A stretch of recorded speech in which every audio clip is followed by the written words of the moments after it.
Now, when I was a kid, um, the only stories you would go for or you would know about are in movies, radio shows, like The Shadow, The Lone Ranger, and others like comic books and novels. You never thought of video games having stories, right? You never thought of video games having stories. Um, my exposure to Mario started out actually in Saturday Morning Supercade on CBS way back in the 80s. But after that, you had Super Mario Brothers, right? But before that, you had Donkey Kong, right? Let's get the Donkey Kong. Donkey Kong, and then regular Mario Brothers. This is how it started out.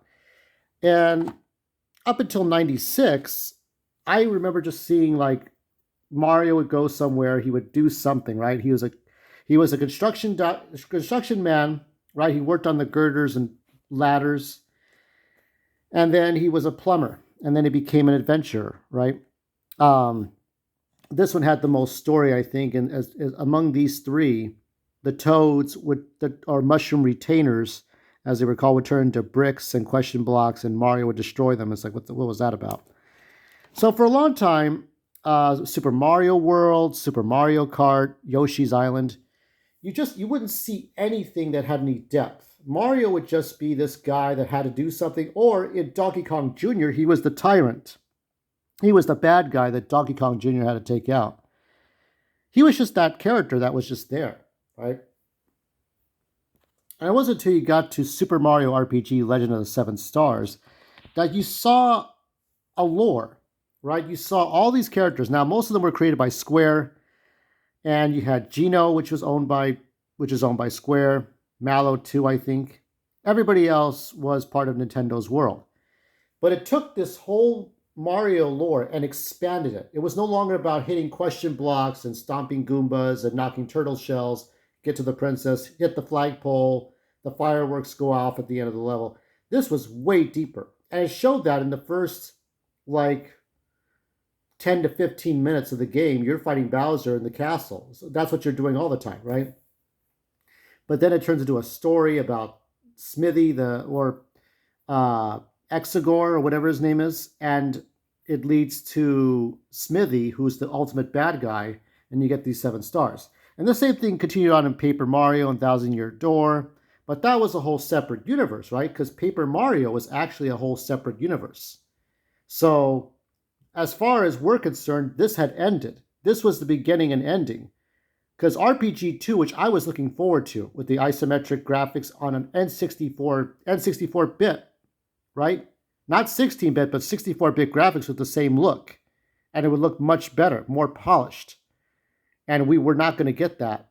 We were going to get Paper Mario instead. So Paper Mario was a separate universe from the Super Mario 64s and the Mario Karts. And that was a thing. I mean, like, I'm going to count Super Paper Mario. We had 3 games in that entry series, and then Paper Mario kind of became its own thing. It became like a parody of itself. And at some point, eventually, when we got to the Game Boy Advance and then the Nintendo DS, 3DS, we got Mario and Luigi in his own series. Now, it's not Paper Mario, but it actually became like it. I guess it's part of the regular Mario universe. But like RPG, we were getting like original characters. Uh, it's not Mallow. I forgot this character's name, but he shows up in all these games.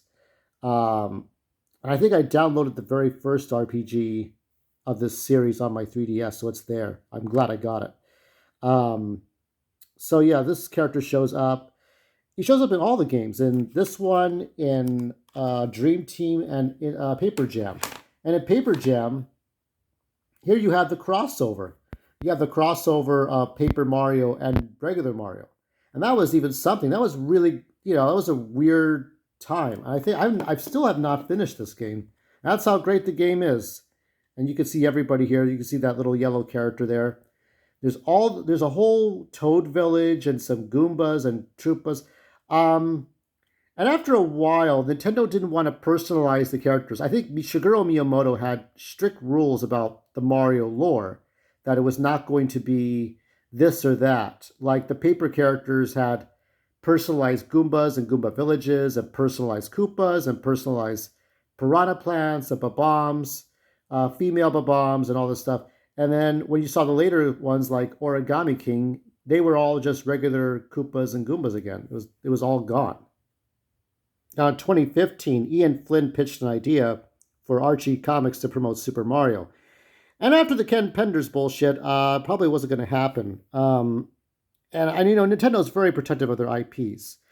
Knowing what happened with Geno and Mallow in RPG, they probably didn't want to go through this thing a much darker way. Because with that one game with RPG, maybe that was one of the reasons they didn't do an RPG 2. Maybe they wanted to completely own their own characters. So with Geno and Mallow, if Nintendo didn't have control over them, then there would be no guarantee of an RPG 2, and thus they created Paper Mario. And then they wanted to have games that didn't look exactly the same. So when you see the remake for 7 Stars, the Mario characters don't look exactly the same. And yet, it is a Mario game still. I mean, the Mario had to look pudgy and not look like his Super Mario Odyssey 64 Sunshine Galaxy counterpart. It has, when you see I guess Shigeru Miyamoto and everyone else's logic at Nintendo is, when you see that game in the first 5 seconds, you have to know what it is. And in the case of Rabbids, when you see the Rabbids, you know it's a Rabbids game. So Mario can't jump, and there are all these rules. So I'm pretty sure for whatever protective purposes, Archie Comics and Ian Flynn couldn't get this off the ground. But when Nintendo announced the remake for Thousand Year Door, can we get that, please, and 10 hells, can we get that to be focused? When this was announced this September of 2023 and got released, we went back to the rules of customizing Goombas and Troopas and Piranha Plants. So sure enough, you would go back to those formulas, although in paper form. And the RPG is back with the remake. So we have RPG remake and Thousand Year Door remake. And we're honoring those characters being customized. We're honoring extra characters. And it can be as complex as an Archie comic, but without the Archie comic. So here we are with more lore, more storytelling. And believe it or not, I do like the Mario and Luigi series. And it does get that complex. I mean, what I liked about that game was that you could actually get through every battle without dying if you knew how to time everything just right. I think what it really comes down to is, how many characters should there be in the universe? I mean, could you imagine if Archie Comics did happen and this was translated into a comic book? Geno and Mallow would live in the towns, and you would see Boshi. You would see Boshi, okay? You would see the evil Yoshi character, right? The evil twin.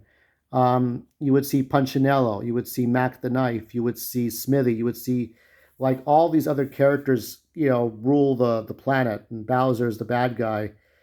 And there would be more bad guys, and maybe it'd be Bowser Jr. Because Bowser Jr. didn't come onto the scene technically until, well, actually Yoshi's Island would probably be the first appearance, but they call it Jr. later on, when you get to the new Super Mario Brothers stuff. And there's just so much lore, so many characters, some from the cartoons. The Super Mario Brothers Super Show was the first attempt, right? And they tried to do it the movie '93, but it isn't until you get to maybe you get to the movie. And I think, as people were saying, because the movie came out, the cartoon from this year, it was this year. My time goes by so fast that we're now expected to see story now. We don't want to see Mario piss through a level and get to the end. We want there to be depth of character to the Goombas and the Piranha Plants and the Lakitus. And, what does that all mean? And most of the stuff, to be fair, was in the paper universe, but that's why we had a crossover. This is the only crossover that you're going to see, unless Nintendo does another one. And they could still do another one. I mean, they have time to do another crossover between these two separate Mario IPs, because paper is a separate IP from regular. But most people, if you ask them, they don't care to know the difference. This is the only one that is just absorbing all that stuff into, here's the story, here are these characters. So as far as the Archie Mario versus Archie Sonic, I still, this is one of my favorites because it was before I turned 18, and I still enjoy it. But how deep is your lore? What do you want to see in a Mario story? What do you want to see? Would you want to see a comic book with this kind of complexity? Like the Sonic comics. Would you want to see all those characters play around? You'd see a whole world, the Yoshis have their own the grandfather Yoshi or girlfriend Yoshi or whatever? Do you want to see all that stuff? Do you want to see Mario's parents? Well, we saw Mario's parents, Luigi's parents, maybe Toad's parents, maybe Princess Peach's parents, maybe her mother, maybe something like that. I mean, Ken Penders would have done it, and then he would have sued Nintendo. Nintendo would have like got his ninjas and beat the shit out of him, proceeded to kick the shit out of him, because you can't fuck around with Nintendo like Sega. Anyway.